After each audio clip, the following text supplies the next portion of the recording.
Hey, what's up guys, and welcome back to another Reddit Stories video. This video will be mostly about paranormal and just ghost stories, so pretty exciting. So sit back, relax, and if you're new here, subscribe, and alright. Anyways, let's get into the first story.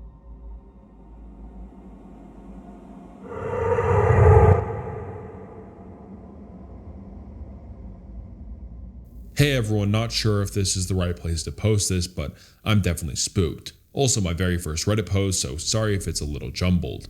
So today my friend, let's call her Ray, and I were in my car at night, windows rolled down and screaming our heads off to loud music. We were feeling absolutely happy, laughing and having a great time overall while driving around the rich neighborhoods looking at huge mansions.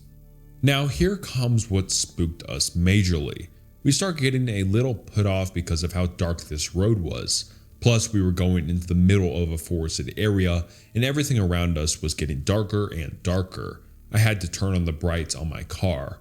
Now we still didn't say anything to each other seriously, only joking around, being a little nervous and getting weird vibes. I make this mistake of turning down a forked road and immediately we feel sick to our stomachs, both at the same time. I just looked at her and we both started saying about how something is not right.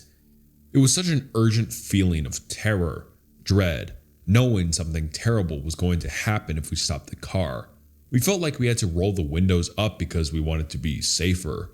Once we finally sped up and started leaving, I felt an intense feeling of something watching us, and I just could not make myself turn to look to my side into the forest or behind us. The second we got off that road, it felt like a weight came off our shoulders, again at that same time. I've never felt this terrified before, with such a huge pit in my stomach and sense of dread. What was that? Seriously, I have no idea what happened or why we started feeling that way suddenly. I'm so scared, even just thinking about it gives me goosebumps all over. Has anyone else experienced something like this? Or do you know what it might have been? Edit. Sorry for my lack of education on what Wendigos or other creatures of that sort actually are. I heard from people around me that that's the feeling you get when they are around you, but I might be totally wrong. Something was definitely up though, whatever it was.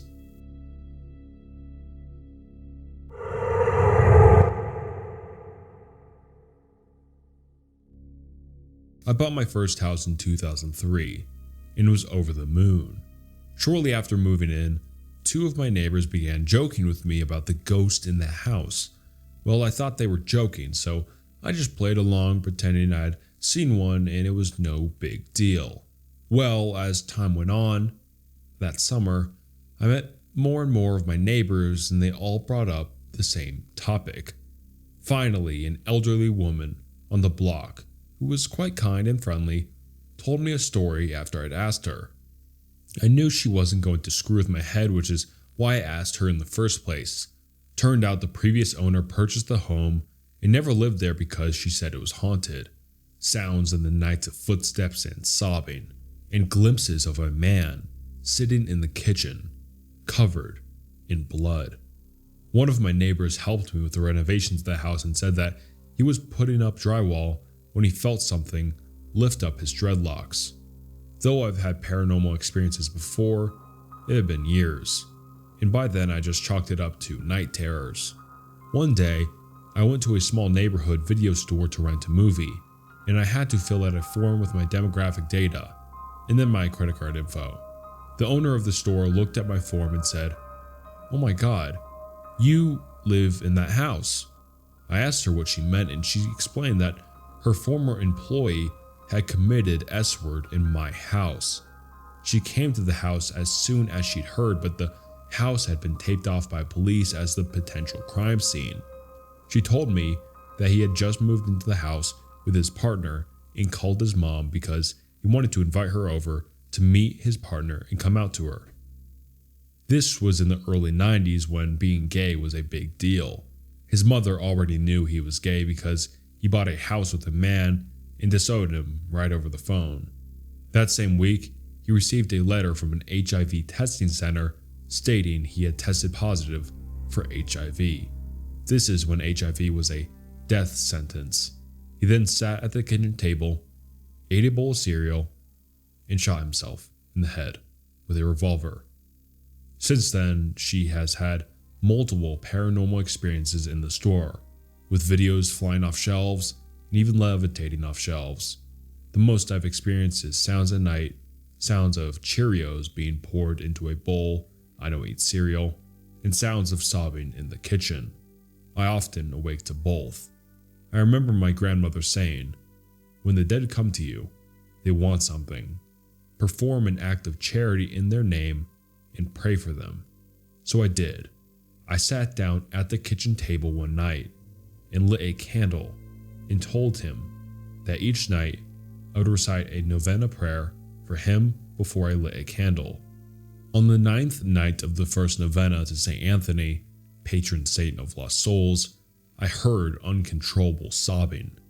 I felt a strong presence of grief and despair, and the sound of hyperventilated breathing, as though someone could not catch their breath. I sat in the presence of this, knowing it was not malignant, but rather a connection of intimacy and compassion of which he was in need. For 45 days, I said a novena prayer before a lit candle for his soul, and had a mass said in his name. A few times I had awakened to feel his presence standing over my bed, but knew it was not a malignant presence. This still happens from time to time, but less and less frequently.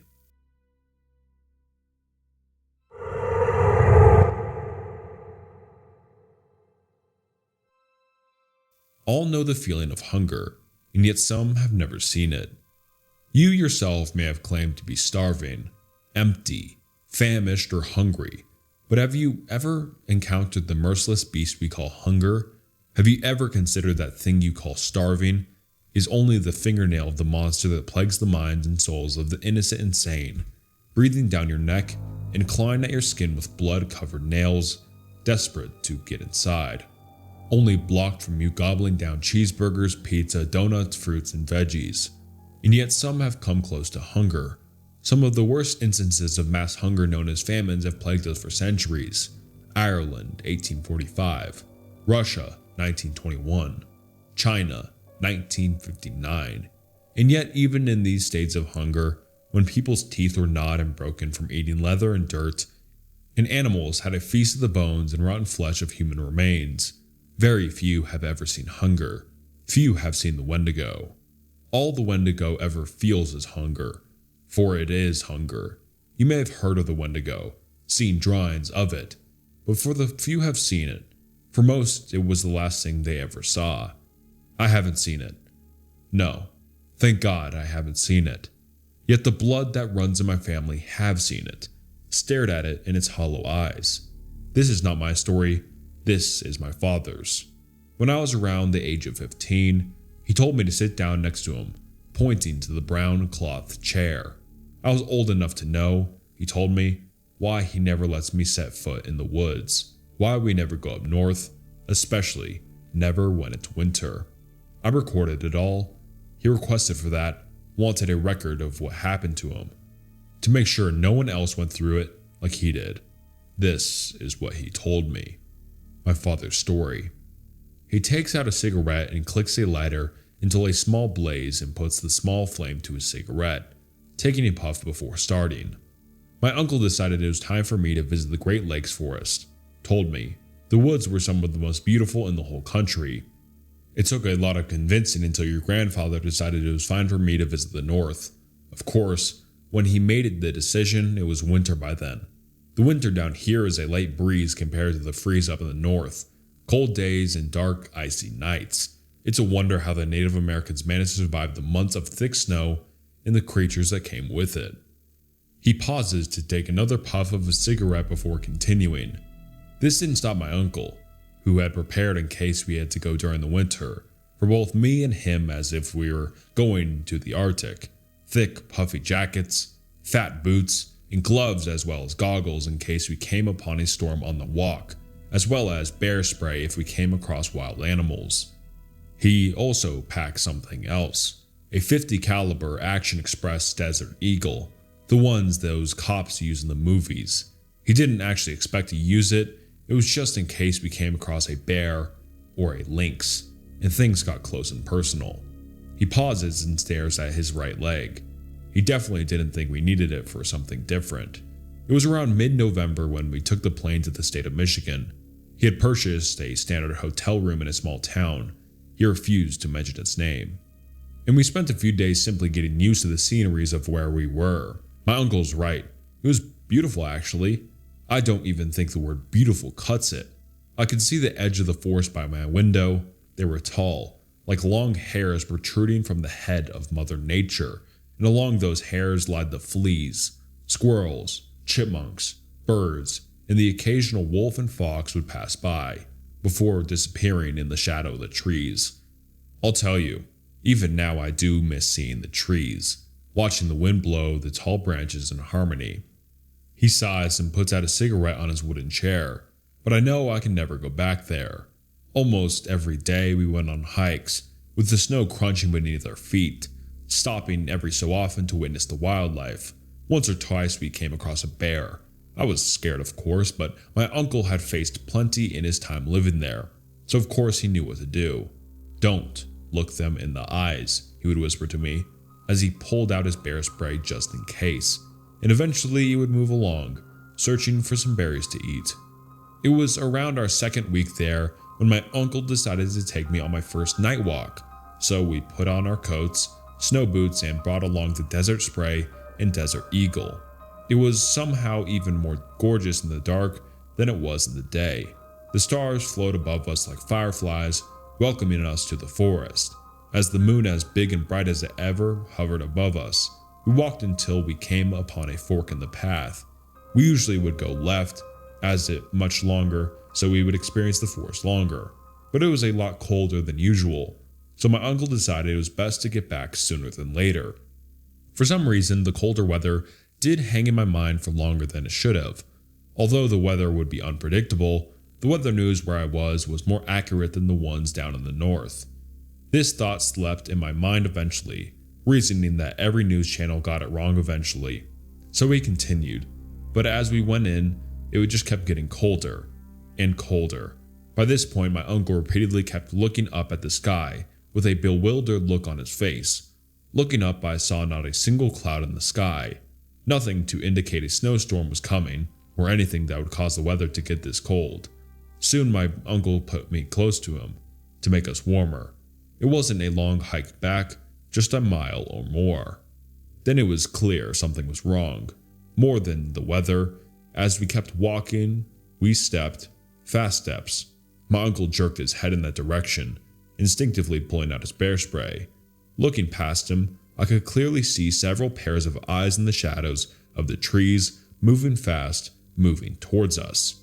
My uncle had quickly raised the bear spray and put himself in front of me, screaming to get packed.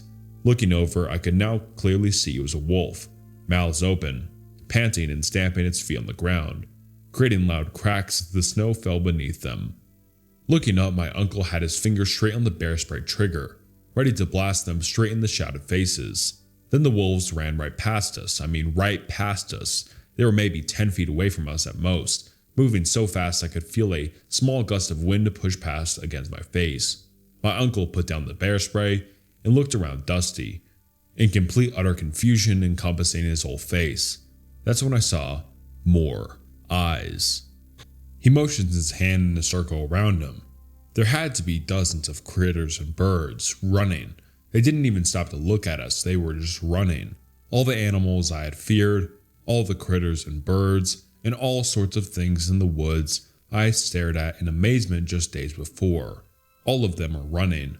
I had never seen anything like it in my life, nor did my uncle. He decided that it was time to go, most likely because whatever the animals were running from was something that we didn't want to come across. Now my uncle was someone that doesn't get scared easily. From the stories your grandfather told me, he had faced death more times than he could count, coming across an angry grizzly, a hungry pack of wolves, and even someone pointing a gun at him straight in his face. Even then, I didn't see fear in his face, but looking into his eyes, I could see worry, and that was enough I needed to know. Our standard walk had turned into a jog, with Uncle deciding that it would be fast to go off the trail through the woods.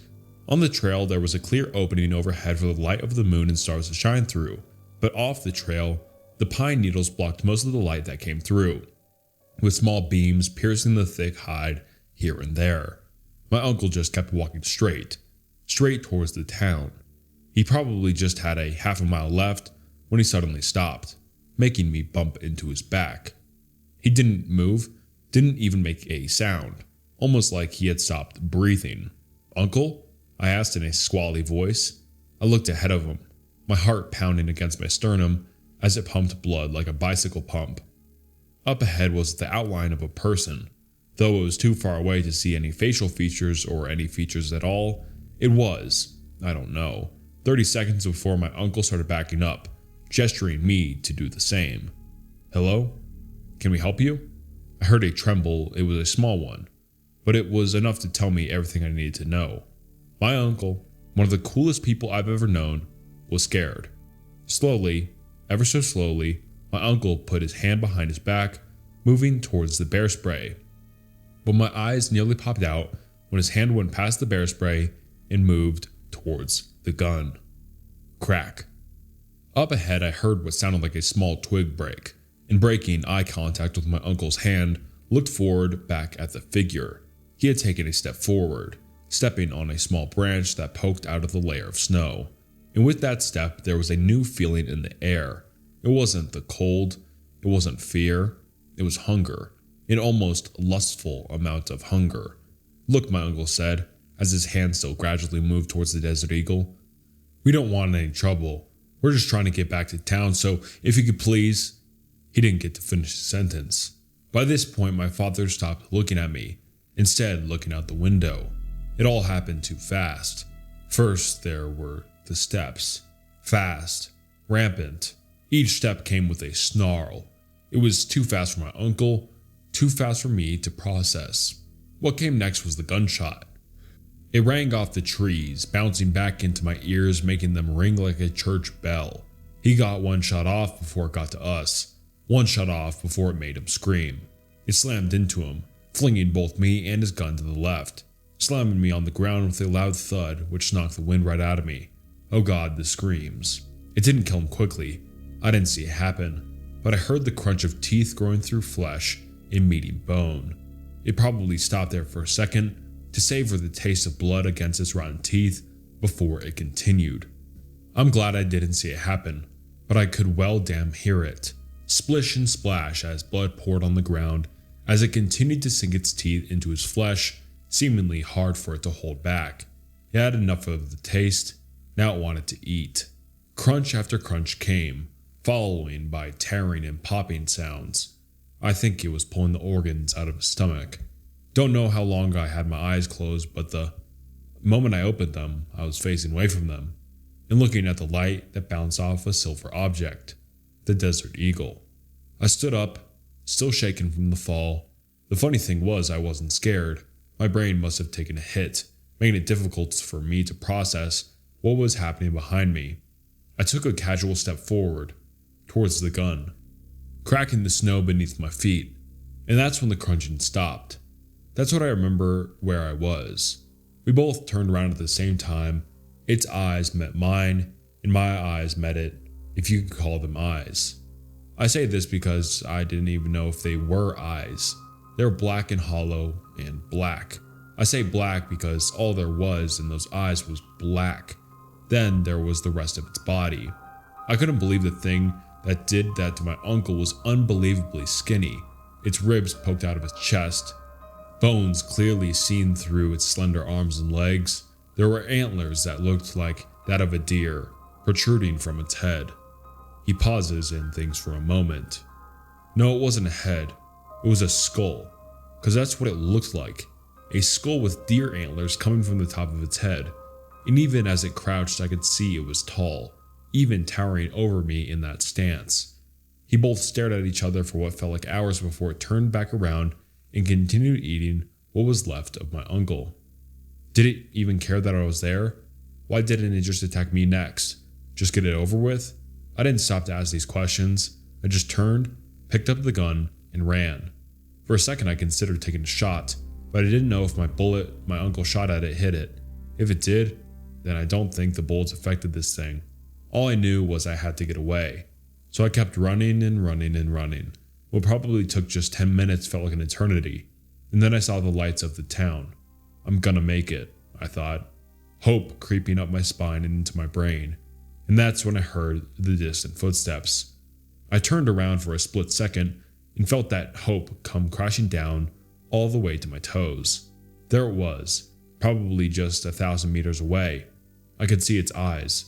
They weren't glowing or anything, they were just so black they stood out even in the darkness. And it was running fast. I couldn't believe my eyes how fast this thing was running. I would bet all the money I have that this thing could easily be a gazelle high on cocaine. I turned my head back around and continued running, putting all my strength and energy into my legs to just get away from this thing. But the steps just kept getting closer and closer. Now today I understand why it didn't eat me before, because it knew that no matter how much I tried to run, it would never fail to catch me. And it did. A jolt of pain tore through my leg when it clamped its teeth into my leg, the teeth reaching my femur and making a small crack in it. This thing had unimaginable strength to pick me up in its mouth and flung me several dozen feet. I landed head first, shock and pain staring at my head, spreading throughout my entire body. But soon the pain was going away, as I felt myself slipping away out of consciousness. In the background I heard it crunching, savoring the little bit of meat it got out of my leg. This is it. This is how I'm going to die. I believed it. I truly believed it, but then I heard it. Get up. It was my uncle. You aren't going down that easy, are you? The words were all I needed. Every emotion in my body, hopelessness, fear, sadness, despair, were all replaced by one. Rage. I turned around and pointed the gun which I managed to keep a hold of and pointed it straight at its face. It turned, seemingly shocked that I had a weapon in my hand, but soon after it charged. I wasn't aiming for anything, just pulled the trigger, almost seemingly in slow motion. I saw the bullet fly and go straight into the void that was its eyes. Time stopped for just a second. Then it stumbled backward, grabbing its face, and I heard it scream. For the first time in the recording, I saw fear flicker in my father's eyes, and then he continues. When I saw it open its mouth, I expected a monstrous bellow or a loud shriek. But what came out was worse. It wasn't the sound of a monster, but the sound of a people. Hundreds of people. Men and women screamed in pain and agony. The elderly shrieked in terror. I could hear babies crying and toddlers screaming as if they were denied a toy. But one scream remains in my mind forever. The only reason I can't ever forget what happened to that day, because I heard a specific scream come out of its mouth. The scream of my uncle. The rage was gone and the terror returned. I got back up and continued running towards the light. I didn't want to get away from it. I just wanted to get away from the horrible screaming. But I couldn't. I just couldn't. No matter how fast I ran, the dream stayed the same. But then it changed, for it was no longer screaming of pain, but screams of rage.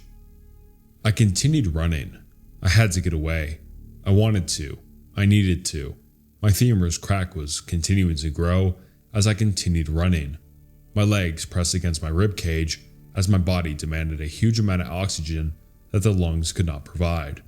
I remember bursting through the woods, welcomed by the bright street lamps, and the hard pavement beneath my boots. And when I had burst through out of the woods, my body had used up all its strength and I fell. The last memory I got before blacking out was the screech of tires, a man looking over me on the phone, and before I lost consciousness, I turned my head and turned towards the woods. I saw it, standing there, one eye closed, and the other empty eye staring at my own. I didn't need to see its face to know what it felt. It was angry, it hated me, and it was still hungry. I woke up the next day in the town's hospital. By that time I had been out for 3 days, and your grandfather had flown over after he heard the news. I was greeted with his tears and his warm hug after he saw me awake. I told him and everyone else everything, about the thing, about Uncle, everything. They didn't believe me, probably thought the number of hits I took on my head made me reimagine a little old bear as a monster. They did send out a search party, however, didn't find it, but found my uncle. The rumors spread how every bit of flesh, blood, organ, and even the bone marrow was stripped clean, and all that was left was a clutter of bones. He sighs. That Wendigo is probably still out there, continuing to eat innocent people, continuing to hate me for being the one that got away. And there's more out there, more that will not stop until they are full. And they are never full, and never will be. He pauses. The most disturbing thought I have had is that one of my uncle's voice in my head when the Wendigo had me on the ground. Sometimes I think, was it actually my uncle's voice telling me to get up? Or was it that thing telling me to get up, wanting me to put up a little more fight so it could make the kill so much better?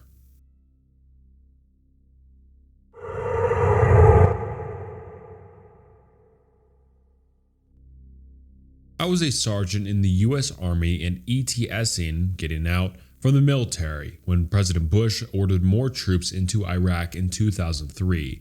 I just returned home to Austin, Texas, when I was summoned into my local National Guard unit at Camp Mabry and told that I was being recalled to the Army, but the unit was already tasked out to deploy to Iraq. I was not part of their unit yet, so the commander offered to give me a waiver to deploy with a government contractor, Halliburton, in Houston. I knew that I would make more money as a contractor, so I took the offer. Not long after arriving in Kuwait at Camp Doha, I began working with the operations team overseeing logistics affairs. We would oversee the daily convoy of supply between Kuwait and Baghdad, a route riddled with IED incidents, small arms skirmishes, and almost constant breakdowns of army and civilian vehicles. Because I was a SAW or SAW gunner in the 1st Infantry Division while in active duty and was technically still in the Guard, I was often in the convoys manning a mounted weapon that accompanied the mostly civilian convoys. During these runs, we had a few strange encounters in an area south of Baghdad, known then as Camp Babylon, occupied by French troops, but then designated as an archaeological site for obvious reasons. Camp Babylon was set up in an area that was said to originally be inhabited by the famous Tower of Babel. Indeed, there were ruins there that did look like a massive structure once stood at that spot. I had 2 strange incidents happen to me while passing through there. The first incident seemed a bit benign, but sets the mood for the second. We were passing through Camp Babylon in the afternoon one day when our convoy took small arms fire. The SOP at the time, which is short for Standard Operating Procedure, was to stop the convoy and return fire. This was because in the past, such incidents ended up being a long gunman attempting to scare the convoy into running into IEDs on the road. Because of this, the SOP changed to stop the convoy, dismount, and return fire, while engineers looked for explosive devices on the road. We scanned the horizon for enemy. Nothing. They most likely fled immediately. However, the ruins around Camp Babylon were alive with shadow figures that seemed to move around the area. Several times we would spot the figures, but they would immediately disappear. A contractor, lying beside me with his weapon, commented, "How odd that we are in the shadow of Babel and fighting the supernatural." I didn't respond, but knew he was a 32nd degree Mason who was really into the arcane aspects of Babylon, etc. I didn't feel at the time that much was supernatural, but certainly did see the shadowy and bizarrely small figures dart around the structures. Once the road was deemed clear, we continued on to Baghdad. The second incident occurred about a month later. At this point, the weather in southern Iraq and Kuwait had turned quite cold at night. During this encounter, we had just completed the supply run to Baghdad and were returning back to Camp Doha in Kuwait when a vehicle in our convoy broke down. Once again, we found ourselves right at Camp Babylon. While the army mechanics took a look at the vehicle and the rest of us took up fighting positions around the area, strange things began to occur. It started with a strange light bobbing in the desert. Thinking it was a person with a flashlight, we used NVGs, which is short for night vision goggles, to watch. It was simply a glowing ball of light moving towards a set of ruins. After initial contact with the light, a few of us had moved forward away from the convoy to see what the source was. After seeing it was self-contained and not a person, we were a bit alarmed. Then we heard a sound that I will never forget. A long wailing began from one of the ruined structures or foundations not far away. It sounded like a woman in agony mixed with loneliness.